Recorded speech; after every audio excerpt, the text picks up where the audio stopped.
নমস্কার বন্ধুরা, হেসেল বনলক্ষ্মীতে আপনাদের সকলকে স্বাগত। আজকে আমি বানালাম সাবুদানা দিয়ে লুচি। আপনারাও খুব সহজে এরকম সাবুদানা লুচি বানিয়ে নিতে পারেন। তাহলে বন্ধুরা, ভিডিওটিকে প্লিজ কেউ স্কিপ করবেন না, সম্পূর্ণ রেসিপিটি দেখুন আর এরকম সাবুদানার লুচি বানিয়ে নিন। খেতে কিন্তু ভীষণ ভালো লাগবে। তাহলে শুরু করা যাক রেসিপিটা। আর এই পদ্ধতিতে লুচি বানালে প্রত্যেকটা লুচি ফুলবে। তাহলে আসুন দেখে নেওয়া যাক সম্পূর্ণ রেসিপিটা। সাবুদানা লুচি বানাবার জন্য এখানে আমি 1 বাটি পরিমাণ সাবু নিয়েছি।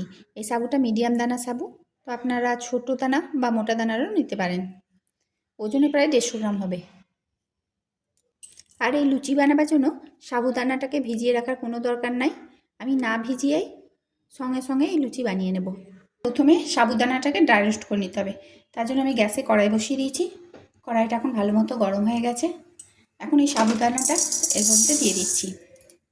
মিডিয়াম ফ্লেমে এই সাবুদানাটা ড্রাই রোস্ট করে নিতে হবে। 4 থেকে 5 মিনিট সময় লাগবে। যে কোনো একাদশী বা ব্রত উপবাসে আপনারা এই সাবুর লুচি বানিয়ে খেতে পারেন। খেতে তো খুবই ভালো লাগে। এর আগে আমি সাবুদানার পরোটা বানিয়েছি, তার লিঙ্ক আমি ডেসক্রিপশন বক্সে দিয়ে দেব। আপনারা প্রয়োজন অনুসারে দেখে নিতে পারবেন। তবে ড্রাই রোস্ট করার সময় সাবুদানাটা সমানে নেড়ে যেতে হবে, যাতে সব সাবুদানাগুলো ভালোভাবে ভাজা হয়ে যায়। দেখুন বন্ধুরা, সাবুদানাগুলো ফুটতে লেগেছে আর খইয়ের মতো সাবুদানাগুলো ফুটছে। তো এটা আরও কিছুক্ষণ ভাজতে হবে, যতক্ষণ না সব সাবুদানাগুলো খইয়ের মতো ফুটে যায়। মাঝে মাঝে নেড়ে দিচ্ছি। এই দেখুন, দেখেই বোঝা যাচ্ছে ফুটতে লেগেছে। আরও 1 মিনিট একদম লো ফ্লেমে ভেজে নেব সব সাবুদানাগুলো যতক্ষণ না ফুটে যায়। এই সাবুদানাগুলো যদি খইয়ের মতো সবগুলো ফুটে যায় তাহলে খুব ভালোভাবে গুঁড়ো করা যায়। তাই হাতে একটু সময় নিয়ে ভাজবেন। যখন সব সাবুদানাগুলো খইয়ের মতো ফুটে যাবে তখন গ্যাস বন্ধ করে দেবেন। দেখুন বন্ধুরা, সব সাবুদানাটা আমার ড্রাই রোস্ট করা হয়ে গেল। সব সাবুদানাগুলো ফুটে উঠেছে। এখন আমি গ্যাসটা বন্ধ করে দিচ্ছি। আর এটা ঠান্ডা করার জন্য একটা থালায় ঢেলে রাখছি। থালায় ঢাললে তাড়াতাড়ি ঠান্ডা হয়ে যাবে। সাবুটা এখন ঠান্ডা হয়ে গেছে, একেবারে ঠান্ডা করে নিতে হবে। এটা এখন মিক্সার গ্রাইন্ডারে গুঁড়ো করে নেব। সাবুটা এখন মিক্সার গ্রাইন্ডারে বাটিতে ভরে নিচ্ছি। খুব মিহি করে গুঁড়ো করতে হবে। তো দেখুন বন্ধুরা, আমি সাবুদানাটা খুব সুন্দর করে গুঁড়ো করে নিয়েছি। তবে সাবুদানাটা গুঁড়ো করার পর সঙ্গে সঙ্গে ঢাকনাটা খুলতে যাবেন না। যদি ঢাকনাটা সঙ্গে সঙ্গে খোলেন তাহলে কিন্তু সাবুদানা গুঁড়ো উঠতে শুরু করবে। 5 মিনিট পর ঢাকনাটা খুলবেন। আমি 5 মিনিট পর দেখাই। দেখুন, এই রকম মিহি করে গুঁড়ো করে নিয়েছি পাউডারের মতো। তাহলে এটা আর ছাকার দরকার নাই। আর যদি একটু মোটা দানা হয় তখন চালতে হবে। তার জন্য আমি একবারে পাউডারের মতো গুঁড়ো করে দিয়েছি। আর এইভাবে গুঁড়ো করে আপনারা এয়ারটাইট কন্টেনারে ভরে 15 দিন রেখে দিতে পারেন। তাহলে দরকারের সময় তাড়াতাড়ি লুচি বা পরোটা বানানো যাবে। সাবুদানা গুঁড়োটা আমি একটা থালায় ঢেলে নিলাম। পুরোটাই নিয়ে নিয়েছি। এখন এর মধ্যে দিচ্ছি 1/2 চামচ সন্দর লবণ। আমি যেহেতু একাদশীর জন্য বানাচ্ছি তার জন্য সন্দর লবণ দিলাম। দিয়ে দিচ্ছি 1/2 চামচ গোলমরিচ গুঁড়ো। আমি একাদশীর জন্য বানাচ্ছি বলে আর কিছু দিলাম না। আর দিচ্ছি সাদা তেল, 1 চামচ মতো সাদা তেল দিয়ে দিলাম। এখন এগুলো একসাথে খুব ভালোভাবে মিশিয়ে নিতে হবে। এতে যদি ধনেপাতা কুচি, চিলি ফ্লেক্স এসব দেওয়া হয় তাহলে খেতে বেশ ভালো লাগবে। একাদশীতে খাওয়া যায় না, তাই আমি এখানে অ্যাড করলাম না। সমস্ত শুকনো উপকরণগুলো ভালোভাবে মিশিয়ে নিলাম। এখন এটা আমি মাখবো আলু সিদ্ধ দিয়ে। একটা গোটা আলু সেদ্ধ করে নিয়েছি। তবে আলু সিদ্ধটা আগে মেখে নেব, তারপর সাবুর সাথে মেশাবো। বড় সাইজের একটা আলু খোসা ছাড়িয়ে 2 অর্ধেক করে কেটে নিয়েছি। আলুটা আগে খুব ভালোভাবে সেনে নিতে হবে, যাতে গোটা পেকে না থাকে।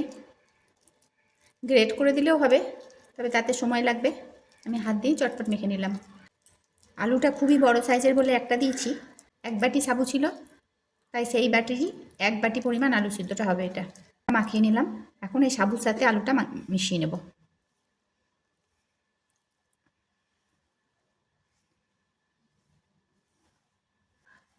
পুরো আলু সিদ্ধটা দিয়ে সাবুটা খুব ভালোভাবে মাখিয়ে হবে।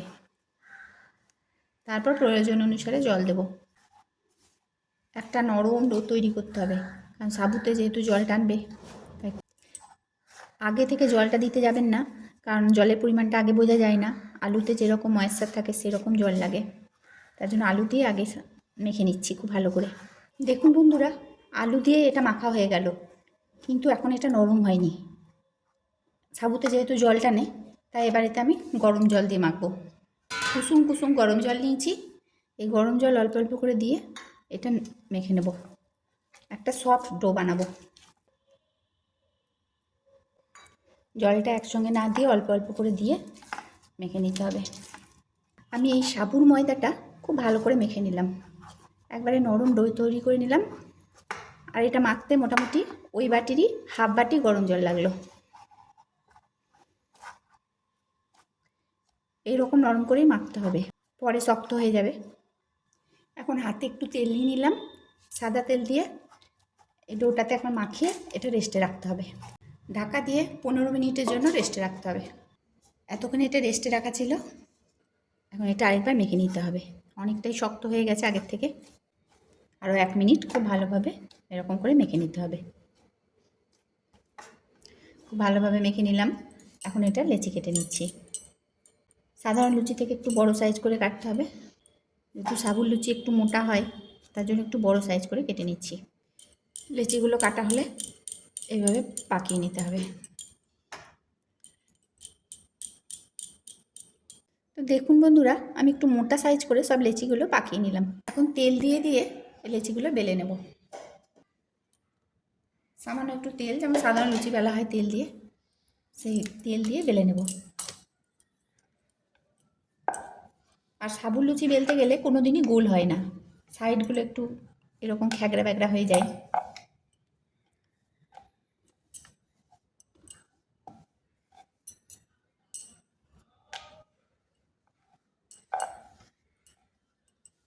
দেখুন কেমন সাইডগুলো খ্যাগড়া ব্যাগড়া হয়ে আছে। এইরকম করে যদি ভাজা হয় তাহলে দেখতে মোটেই ভালো লাগবে না। এরকম করে ভাজতে পারেন, কিন্তু দেখতে ভালো লাগবে না। তার জন্য আমি একটা নিয়েছি বাটি, আর এই বাটি দিয়ে এটাকে কেটে নেব। বাটিটা ঠিক এইভাবে বসাবো, আর একটু চাপ দিয়ে এইভাবে কেটে নেব, আর সাইড থেকে এগুলো এইভাবে তুলে দেবো।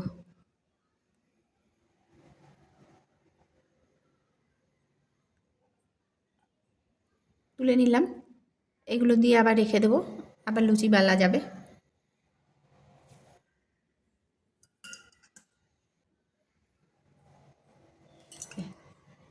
এরকম হবে লুচিগুলো, গোল গোল লুচি হবে তাহলে। আর একটা বেলা হয়ে গেল। তবে বাটির কানায় একটু তেল লাগিয়ে নেবেন, না হলে উঠতে অসুবিধা হবে, লুচিটা ছাড়তে চাইবে না। আমি প্রথমে তেলটা লাগাইনি বলে আমার ছাড়তে চাইছিল না। সামান্য একটু তেল লাগিয়ে নেবেন, তাহলে চটপট ছেড়ে যাবে। প্রথমবার লাগালেই হবে, তারপর আর লাগাতে হবে না। আমি আবার একটা বেলে নিচ্ছি।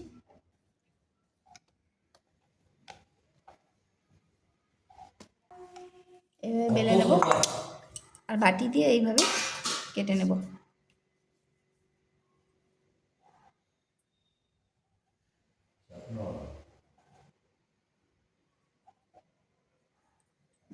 তেল লাগালে লুচিটা ছাড়তে অসুবিধা হবে না। একটা বেলা হয়ে গেল। ভাজার জন্য সাদা তেল গরম করতে দিয়েছি, তেলটা খুব ভালোভাবে গরম হয়ে গেছে। এখন একটা একটা করে লুচি ভেজে নিচ্ছি।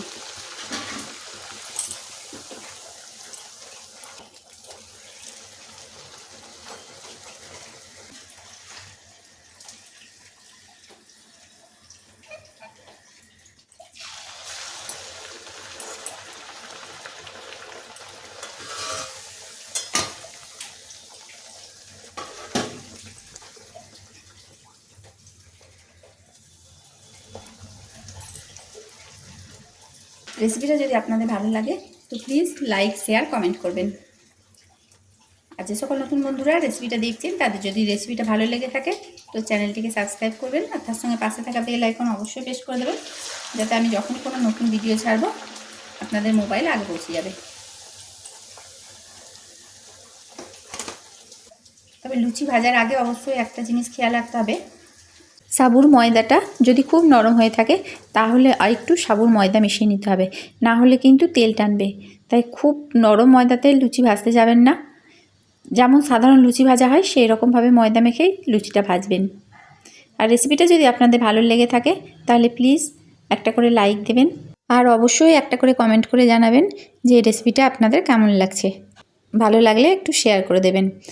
আর যারা রেসিপিটা দেখছেন তাদের যদি রেসিপিটা ভালো লেগে থাকে তো আপনাদের কাছে রিকোয়েস্ট, চ্যানেলটিকে সাবস্ক্রাইব করুন, তার সঙ্গে পাশে থাকা বেল আইকন অবশ্যই প্রেস করে দিন। ধন্যবাদ।